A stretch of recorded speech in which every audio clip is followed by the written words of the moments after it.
Welcome to Real Money Talks.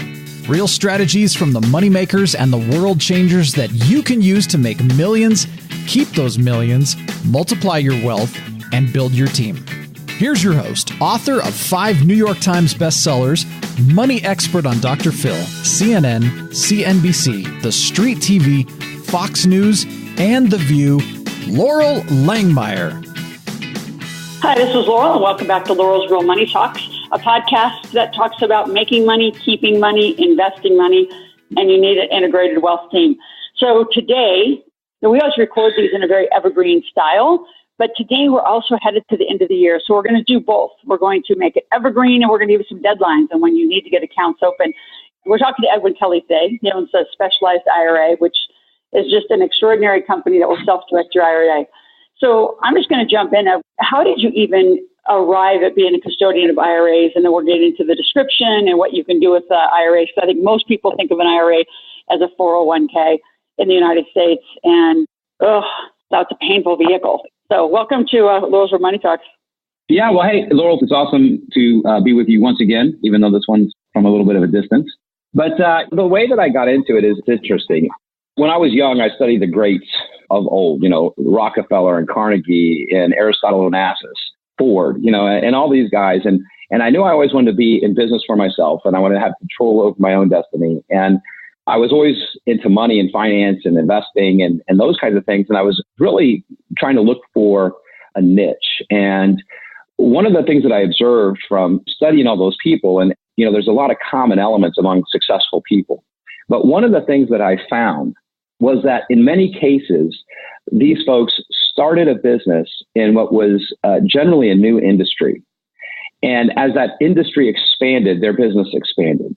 And so that's what I would always kind of look for. I said, what is something that people are going to have a need for that solves serious problems from a financial standpoint and is new and that people aren't aware of yet, where I can really make a splash in that space. And that's when I kind of discovered self-directing. And the great thing about self-directing retirement accounts is that although it's new to a lot of people, it's not new at all, because retirement accounts have been around since, as we know them today, since 1974. So there is already kind of an established industry in terms of retirement plans. That's what everybody thinks of. And you alluded to like the company-sponsored 401k plans. The problem is that those plans haven't worked as well for people as they thought in many cases. And the reason why is because of the limitations that most financial companies put on the investments that they hold. So anyone who has a company-sponsored retirement plan, whether it's a 401k or a 403b or whatever that looks like, they're used to only having 5 to 10 mutual fund options. And if people don't like those options, the company they work for doesn't give them any alternative. And so the self-directed space is one that really allows someone to get complete control over their retirement account and invest in anything allowed by the government. And so really the possibilities are endless. And those are the kinds of things that I always enjoyed investing in. And those are the things that seem to work.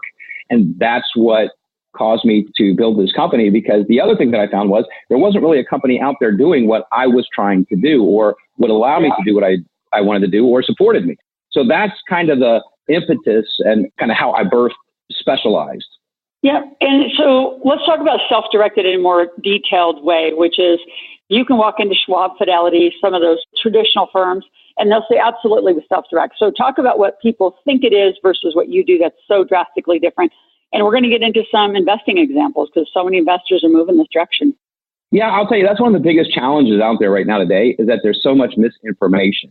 What a lot of financial firms used to say when people would go to them and say, hey, I want to self-direct, they'd say, well, yeah, you can't do that here. And then they got wise because, self-directing is becoming, people are becoming more aware of it and more people are getting into it. And so what they switched was, they switched kind of that statement to, oh, well, that's all we offer is a self-directed retirement account. In fact, Scottrade, interestingly enough, actually has on the top of their statement, self-directed IRA. That's what it says. And so they put it in print. So what I tell people is that because of this kind of confusion out there, that the way to clear it up is the fact to understand that there's what people call self-directed and there's what's truly self-directed. So if you go to any bank or brokerage and say, hey, I want a self-directed IRA, they're going to tell you, great, that's all we offer. And what they mean by that statement is that they'll allow you to pick any investment, that's the self-directed part, on their platform. So typically they're limiting you to stocks, bonds, mutual funds, and CDs, right? Those are your options. So a better question to ask is to simply say, hey, look, you know what? I found this foreclosed property at the end of my street. I want to buy that in my retirement account. I want to have my retirement account pay to fix it up and put a tenant in there and collect all the rent tax-free. Can I do that with you? And if you ask that specific question, all the big banks, all the big brokerages, the names that everybody knows, the answer will unequivocally be no, you can't do that here every single time. So a self-directed retirement account is one where the custodian, i.e. Specialized, allows you to invest in anything that the government allows you to invest in without restrictions. And one of the things I just want to point to is the language, because I've just tested that where you go into a traditional firm, and I don't know how many times they'll say, no, it can't be done. And I think anybody that's listening really needs to watch that language, because what really they should say is they can't do it, like exactly to your point, but it can be done. And there's a very handful of companies that even know how to do what you guys do at Specialized. Yeah, I mean, you probably have in any given city, take any reasonable sized city, Cincinnati, Ohio as an example, or any city, and there could be 1,000 or more financial institutions there. And that's just in a city. But nationwide, there's probably less than 30 firms that specialize and do what we do. So yeah, it's a smaller industry, but it's becoming a much larger segment of the retirement sector and of retirement accounts in general. And so, we kind of know, it's just the lack of education we're so aligned on what we teach in the alternative space. But talk about what's allowed, what's disallowed. So let's talk about the rules, and we'll talk about some fun examples, because you have some I call them ninja tricks around how you get these strategies done for people and make them millionaires inside their IRA. Yeah. So here's the cool thing about it. The way the rules work, and this is kind of something as kind of a basic understanding of how to apply the rules and figure out what we can and cannot do. The government, interestingly enough, and I know you figured this out, Loral, but for folks listening, if you haven't figured this out, the government doesn't want to take responsibility for anything. Okay. So with that philosophy in mind, when they wrote the rules when it comes to retirement accounts, they don't tell us what we can do. Because if they told us we could do something and we did it and it didn't work, we might blame the government, right? That's their thinking. So instead of telling us what we can do, they tell us what we cannot do. So what we're looking at are the things that we cannot do. And they refer to these things in the code as prohibited transactions. So to understand all the things that we can do, we got to look at the things that we cannot do. And the cool thing is there's only a few things that we cannot do. Okay. So the first one is we cannot buy life insurance inside of our retirement account. Okay. Life insurance is a great thing to have. You should have it. I have it, but we just don't buy it inside our retirement account. Okay. So that's the first thing. Very clear, right? Second thing is we can't buy beer in our retirement account. that's the common response. I've never heard of all the times I've talked with you. I've never heard that one, but that one's funny. Yeah. And it was funny because people say, "Are you being serious?" Like they think it's a joke. I'm like, no, I'm not joking. They actually wrote it in the code. Now it's under a heading called alcoholic beverages. So I know you're more of a wine connoisseur, Loral. We can't buy wine either. But here's what I will tell you is that although you can't buy beer in your retirement account, I can show you how to buy the brewery that makes it. All right. Having said that, that falls under a little larger heading called collectibles, right? So antiques, rugs, gems, stamps, coins, those things are specifically listed. Oh, by the way, I always enjoy this one. The government says you can't buy coins in your retirement account unless, of course, you buy them from us. Then we'll allow it. Okay, right. Just as an FYI. So that's the second thing, right? Collectibles. We're not going to buy that inside of a retirement account. And the third thing is self-dealing, right? And self-dealing, I'm not going to get into a lot of detail on that. But what I will say is when you're investing, when you're working with professionals who help put the investments together, it's virtually impossible to trigger a self-dealing transaction, which is why I'm not even going to get into it unless you want to later on. But those are the three things that we cannot do. So wrap that up: life insurance, collectibles, and no self-dealing. As long as we aren't doing one of those three things, basically anything we want to do is pretty much allowed. Interesting. So I know we're going to talk about the creative side of this too. So we talked about what they are, what you can and can't do at a high level. Let's talk about the kinds of accounts and then how to use them. My daughter just came up with a cool one, so we're going to get right to the analysis of it right here on this podcast, because I think my little 12-year-old actually listens to her mother. It's quite brilliant. Well, that's always a plus. I'm not so sure that my kids listen to me all the time. So in terms of different types of accounts, I put accounts into 3 different categories. I mean, one of the things we actually do at Specialized, we create custom plan designs for our clients. And that's where we look at your family situation, your business, your income, your goals, and then we basically create a custom plan or a roadmap in terms of how to achieve them in a very tax efficient way. And so we use accounts from all of these 3 categories. So the first category are individual retirement accounts. We're all individuals, so we all pretty much qualify for those. The second category is what we call small business retirement plans. So if you own a business, if you are in business or you have the intent to make money in a business, then you qualify for a small business retirement plan like a solo 401k as an example. And then the last category are what we call tax advantage specialty accounts, health savings accounts, education savings accounts. And so what happens is that in many cases, and in fact, in most cases, probably people qualify to open and contribute to an account in each of those categories. So for someone who says, hey, look, I really want to maximize my wealth building. I want to shelter as much money from taxes and get the asset protection, which is another benefit of retirement accounts, on the assets that I hold in there. People actually have a ton of options. And we go through those things, on an individual basis because they are so individualized. That's why I call it a custom plan. So let's talk a little bit about the Roths too, because, Canadians, married to a Canadian, they have TSFAs, right? So that's similar. But I still think that the Roth vehicle is one of the best, we were ever given in the United States. So talk a little bit about that one, because then I'm going to ask you some questions, because my daughter has a Roth with you and wants to put an LLC in there to put her modeling in there. Can she do that? Okay, good question. And I'm going to answer that a couple different ways.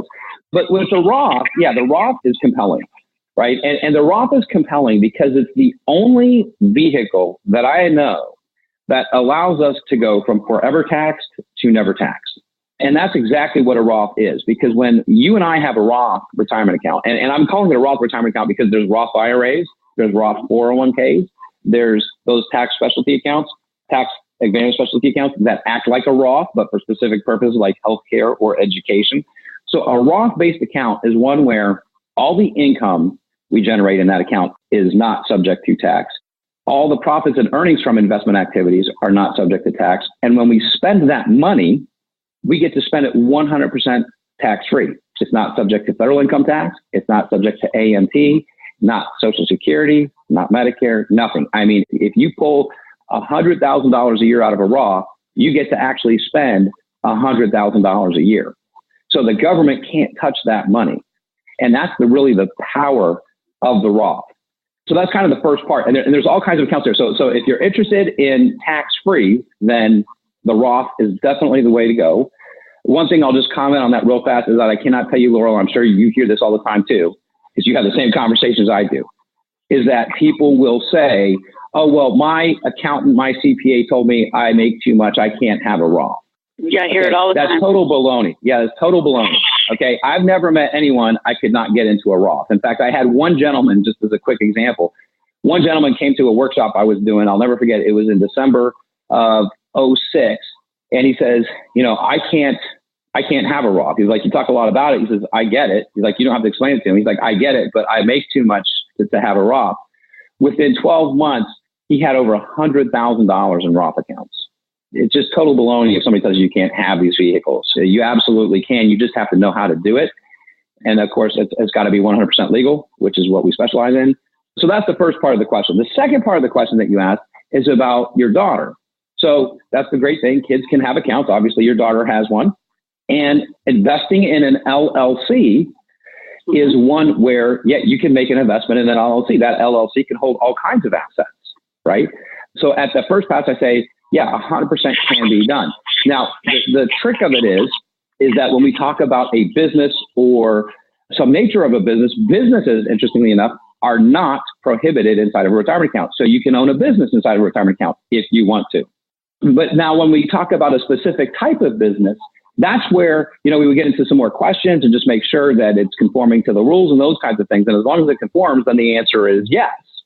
Awesome. So people are listening to this thinking, oh my gosh, this is like amazing because you can buy an LLC, you can do real estate. So let's talk about just more specific investments. Like one that I think, as you know, a lot of the projects around our community is like Flip Wall Street. So my son has a Roth and it's on a flip algorithm trader and, takes him in and out of the market and shorts it and it's in his Roth. So it'll continue to grow tax-free, tax-deferred. But like gas and oil, I'm just saying these and I want your opinion on them or create the accuracy where I'm off a little if I am. But gas and oil has such a great depreciation schedule. Putting that in a Roth or even in a qualified plan would not be, in my opinion, smart because you lose all the tax benefits. So just kind of detail more like the kinds of investments that maybe different vehicles are good for or and not good for. Not like an advice. Yes. I know you and I can't give advice, but just, what we see out there. By the way, I love that question. So I appreciate you asking it. Here's my take on it. And this is one of the things, and this is one of the things that I really truthfully, and this is just not giving you a pat on the back, Loral, but I really enjoy working with you because you really think through all the different aspects of somebody's financial life and really strive and put a lot of effort into connecting the dots for clients and the people that, work with you. And that's the thing that I say, because we are a part of the team. We're not the entire team. So what I tell people is a self-directed retirement accounts for you and your family and your business are going to be a part of your financial picture. It's going to be some of the tools in your toolbox, but it's not going to be all the tools. And so one of the ways to evaluate what investments are ideally suited for a client, right? You and I, or someone listening right now, is to take a look at the total financial picture. So one of the things that I tell people is you have a retirement account, you get these tax advantages. So one of the big considerations when making an investment decision is what does the rate of return look like for you? Because some people will say, well, this investment has tax benefits that you forfeit inside of a retirement account. That may be true, but here's the reality of it. Why are you making the investment in the first place? Is it for the rate of return, which if that is a goal and you say, hey, I can make more money doing this than something else, then it makes sense to still do it in the retirement account. But there's many scenarios, like you mentioned, oil and gas, where people say, hey, I'm going to hold this investment for a very specific purpose, and I'm going to be able to take some things against income to really lower my taxable income, which one way to look at that is, hey, that increases my rate of return in that I have more money to spend every year, right? Well, that may not make sense to do in a retirement account.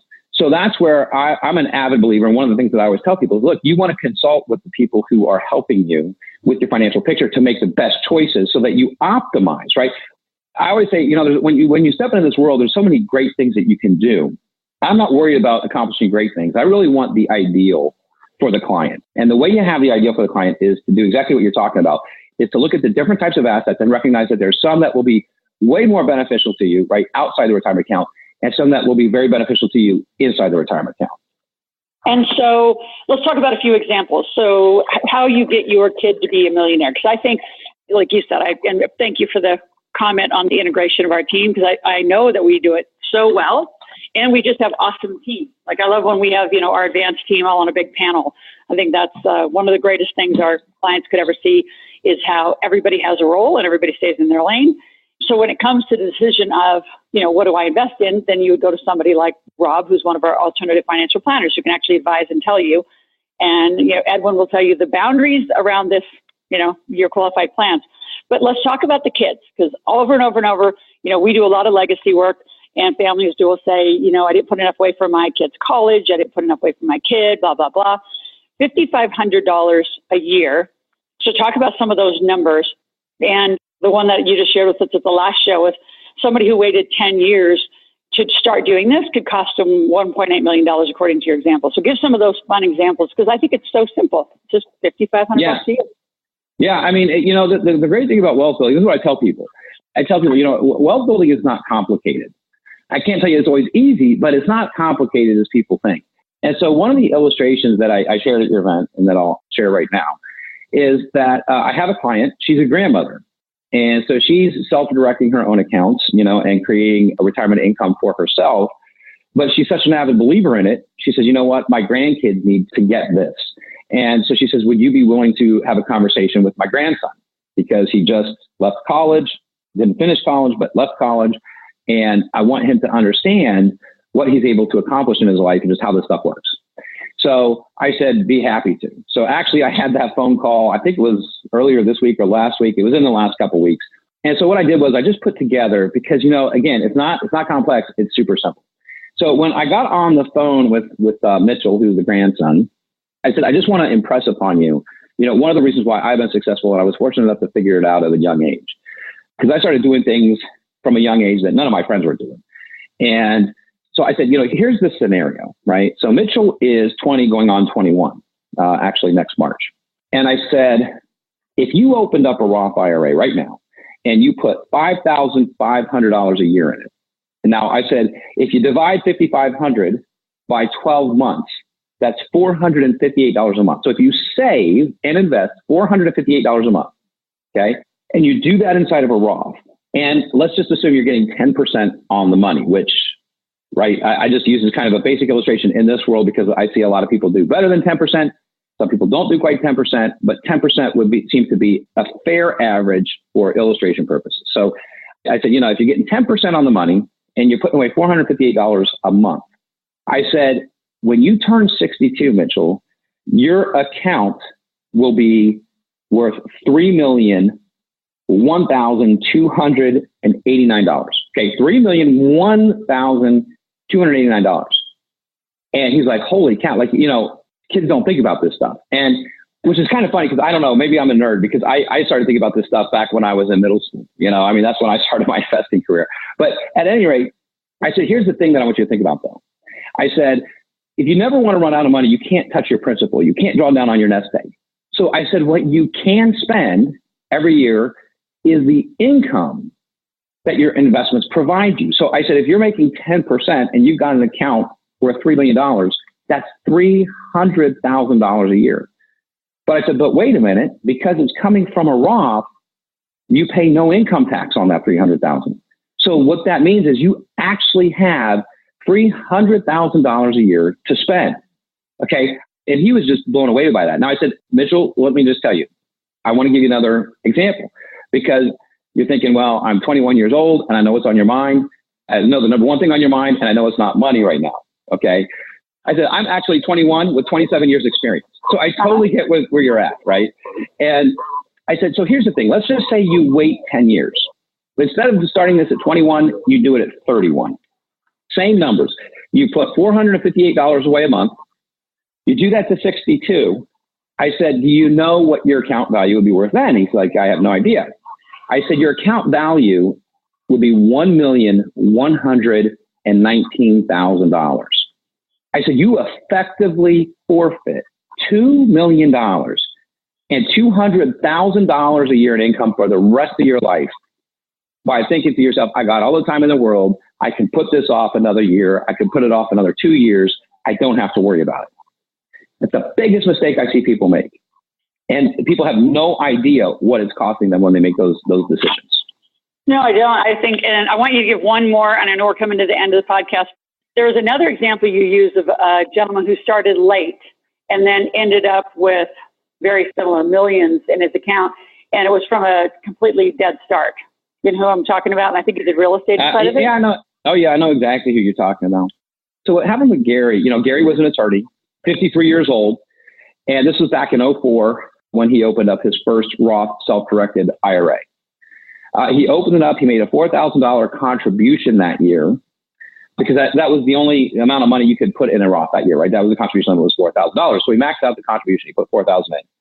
His goal was, because, he went to the financial advisor, and of course, what do the advisors say? Oh, you waited too long. It's too late. You can't throw enough money at this. So, he was looking for something because he said, I don't want to work until the day I die. And, he had 2 kids, a wife, car payments, a mortgage, right? Just typical everyday American family. So he opened up that Roth, put $4,000 in it. And his thought was, well, look, I want to build a real estate portfolio inside the Roth because real estate spins off, consistent, predictable income. And that's what I need to stop working. I need income coming in every single month that I know is going to come in. And so I want to build this real estate portfolio. Problem is, right, he's only got $4,000 in the account. Well, there's 3 different deal structures. And the one that we use with Gary was something that we call leverage. So just like outside of a retirement account, you can borrow money to buy real estate. Well, you can do the exact same thing inside of a retirement account, believe it or not. And so that's what Gary did. So And I'm just going to kind of summarize this because I know we're short on time. But long story short, that he started in 2004, started with a Roth IRA. In 2006, we set up the Roth 401k for him because that's when the Roth component was introduced on 401ks, and started doing all the transactions in that account. Fast forward, Gary and I were sitting down in 2015. And what happened was we're sitting there and we were talking about his monthly distribution and how things were going for him. So like I said, January, February timeframe. So he says my January distribution was $7,000. Now that's 100% tax free. But here's the really cool thing about it. Gary uses something called the accelerated leveraging strategy, which means when he's got a mortgage or a loan against a property, he's taking the free cash flow, throwing it on the mortgage to accelerate the payoff. This actually works really well when you're building a portfolio. And so what he did was he had acquired enough properties by 2015 that every single month he had at least one property paying off. So every single month, starting in 2015, Gary got a raise in retirement, right? How many people would like to get a raise? I know I do. So fast forward, we're in 2018 now. His monthly distribution, if he chooses to take it, as of January of 2018, is $40,000 a month, 100% tax-free. And the reality is that what people oftentimes in the larger financial world tell you can't be done, can be done, because I see it happen every day. And the reality is Gary is living a far better lifestyle in retirement than when he was in his working years. Yeah, and that's in a 14-year period. Yeah. And keep in mind, he was able to step out of the job after 11 years. So I tell people, depending upon someone's motivation and what they want to do, and there's variables, but we help people retire in 7 to 10 years. We help them get to that place in 7 to 10 years. And that works pretty well because most people are coming to us in their 50s. Now, here's what I will say. When somebody comes to us in their 30s or 40s, or particularly like your daughter, I mean, holy cow, the things that you can accomplish. Yep. And the pressure you can take off yourself is tremendous. That's why I always tell people, you never want to wait. The best time to start is right now. Yep. And so we're at the end of the year. And Edwin, how do people reach you if they want to have a consultation, open accounts, get started? Yeah, so the best way to reach us is to go to our website, Specialized IRA Services, Specialized IRA Services.com. And our 800 numbers on the site. But if folks go to that site, I'm giving away my latest book for free. And we're also giving away a free consultation. So that consultation is the consultation that we usually charge a few $100 for, where one of our specialists will spend the time on the phone, do some data gathering from you, and then create that custom plan, make some recommendations to you, and show you how to implement these things and how they actually move you towards your goals. So you can get all that. That's my Christmas present to everybody, or Hanukkah present, or Kwanzaa, whatever you like to celebrate this time of year. That's my present to you. So just go to specializediraservices.com, sign up for that. You can call the 800 number as well. If you got time right then, just call the 800 number and ask for a rep and tell them that you heard me and Loral and that you want to get that consultation and get that going. Absolutely. So I appreciate you being on. And right now it is the end of the year as we're doing this recording. And I always talk about the big five things that we got to get done. So you got to get incorporated. You got to get qualified plans up. You got to review your insurance and trust, get your wills updated, just things that normal people do in the course of becoming wealthy. So, Edwin, thank you for being on. And again, those of you listening to the podcast, go to Ask Loral, AskLoral.com if you want to make a request, ask a question, and we are answering those questions on a daily basis. So thanks, Edwin, and thanks all of you for listening to Loral's Real Money Talks. Thanks, Loral.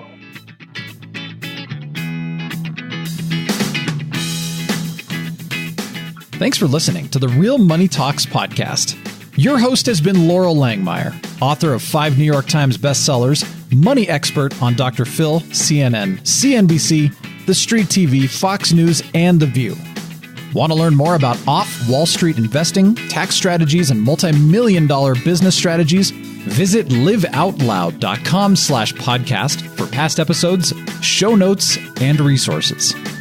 For some special wealth-building gifts only for Loral's podcast listeners, visit liveoutloud.com/podcast gifts. Do you have a burning question for Loral? Visit askloral.com to submit your question, and it may just be covered on a podcast episode. So stay tuned and be sure to subscribe to get new episodes every week.